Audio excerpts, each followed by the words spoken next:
This neighborhood in Louisville, known as the Highlands, is basically a successful white commercial but bohemian neighborhood with a lot of cultural and stylistic diversity, but it is still the benefactor of unfair mortgage practices by the federal government, unfair business lending practices, unfair environmental practices that put black neighborhoods deliberately at severe disadvantages in order to benefit white neighborhoods and the people in them.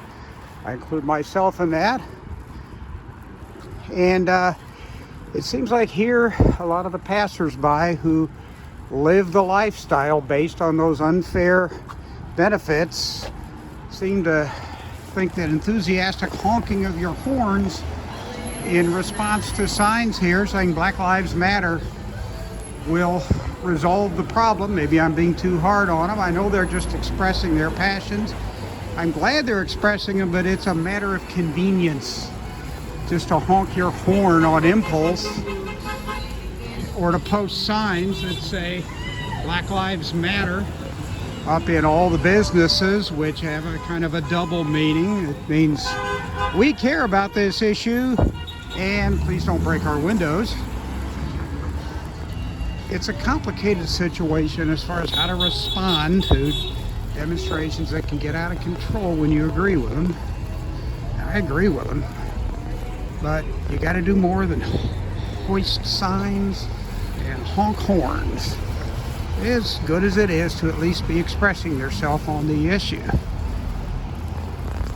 I'm not trying to buck for sainthood here, but Black Lives mattered to me for decades, ever since the mid-'80s when I worked a stint as a journalist in a black community here in Louisville, known as West Louisville.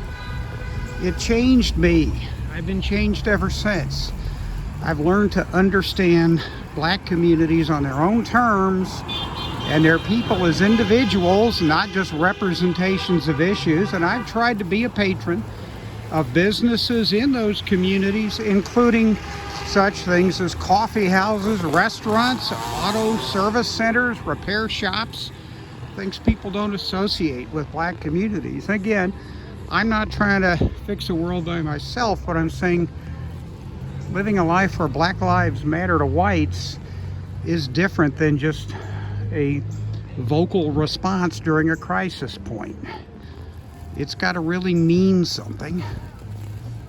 I haven't been able to get to West Louisville in a few years simply because I've been carless by choice and my work hours have been very irregular. I don't get out as much to other parts of town, period, but when I'm able to, I'll resume that routine of making West Louisville matter on its own terms. That is what you got to do to make Black lives really matter.